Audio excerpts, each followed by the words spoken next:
आज हम आपको 2026 में एक ऐसे संघर्ष के बारे में बताएंगे जिसने न सिर्फ मध्य पूर्व को बल्कि पूरी दुनिया को प्रभावित किया है। ये संघर्ष मुख्य रूप से अमेरिका, इजराइल और ईरान के बीच हो रहा है और इसमें हिजबुल्लाह जैसे शक्तिशाली अन्य समूह भी शामिल हो चुके हैं।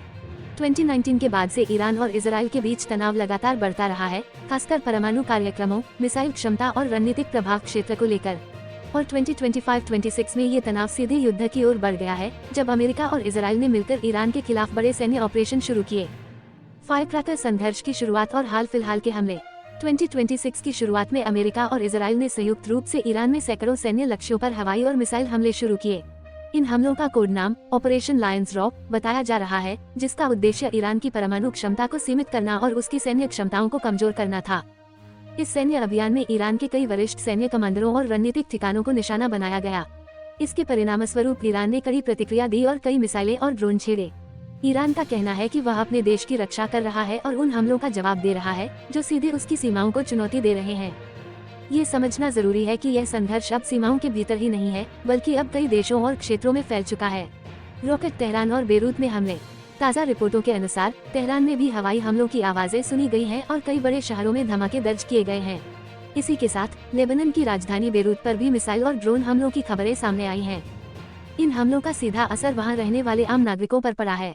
घर, बाजार और सार्वजनिक स्थानों पर बमबारी के कारण बड़े पैमाने पर जान माल का नुकसान हुआ है। कई इलाकों में तो लोग अपने घरों से भागकर सुरक्षित स्थानों की ओर चले गए हैं। मिलिट्री हेलमेट हिजबुल्लाह की भूमिका। संघर्ष में एक नया मोड़ तब आया जब लेबनान स्थित शिया समूह हिजबुल्लाह ने सीधा हस्तक्षेप किया और ड्रोन तथा रॉकेट हमलों के जरिए इजराइल की सीमाओं पर हमला बोला। हिजबुल्लाह ईरान का करीबी सहयोगी है और हमेशा से ही तेहरान विरोधी शक्तियों के खिलाफ लड़ता आया है। इसकी सेना को अक्सर ईरानी समर्थन प्राप्त होता है। अब युद्ध के बढ़ने के साथ साथ यह समूह सीमा पार से हमले कर रहा है, जिससे इजराइल ने भी जवाबी कार्रवाई तेज कर दी है। इस संघर्ष में हिजबुल्लाह का हिस्सा बनना एक बड़ी रणनीतिक चुनौती है, क्योंकि यह संघर्ष अब केवल दो देशों के बीच की नहीं रह गया, ये एक क्षेत्रीय संघर्ष बन चुका है। इजराइल का विस्तारित जवाब। इजराइल ने हिजबुल्लाह के हमलों के जवाब में लेबनान के दक्षिणी इलाकों और बेरूत के कुछ हिस्सों पर भी जो हमले किए हैं, उसमें कई जान माल की क्षति दर्ज हुई है। इससे हजारों नागरिकों को अपना घर छोड़कर सुरक्षित क्षेत्रों की ओर पलायन करना पड़ा है। इजराइल की सेना का कहना है कि ये कदम संयुक्त राष्ट्र द्वारा आतंकवाद के विरुद्ध सुरक्षा सुनिश्चित करने के लिए उठाया गया है, लेकिन इससे स्थिति और गंभीर हो गई है। ग्लोब वैश्विक प्रभाव और आर्थिक स्थिरता पर असर। ये संघर्ष सिर्फ सीमाओं तक सीमित नहीं है, इसके व्यापक प्रभाव दुनिया भर के बाजारों और नीतियों पर दिख रहे हैं। मुख्य रूप से ऑयल ड्रम तेल की आपूर्ति पर प्रभाव। ब्रेंट क्रूड तेल की कीमतें $80 प्रति बैरल से ऊपर उठ गई हैं, जो पिछले कुछ समय में सबसे उच्च स्तर है। मध्य पूर्व से तेल का निर्यात वैश्विक अर्थव्यवस्थाओं के लिए बेहद महत्वपूर्ण है। यदि यह खत्म हो जाता है तो वैश्विक ऊर्जा संकट उत्पन्न हो सकता है। मनी बैग बाजारों में अस्थिरता।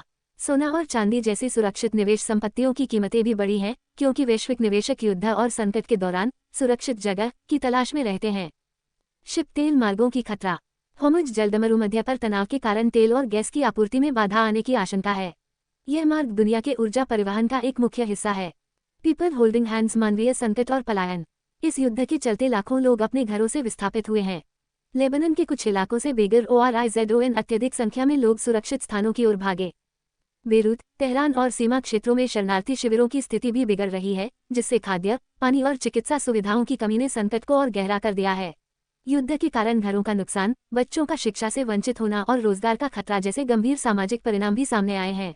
कंपस राजनीतिक और कूटनीतिक पहल। संयुक्त राष्ट्र और कई देशों ने ऐसे तनाव को कम करने की कोशिशें शुरू की हैं। कूटनीतिक वार्ता के प्रयास जारी हैं, लेकिन फिलहाल संघर्ष तेज दिख रहा है। कुछ देशों का कहना है कि युद्ध कूटनीतिक समाधान के अभाव में और फैल सकता है, जिससे पूरे क्षेत्र में अस्थिरता बढ़ेगी।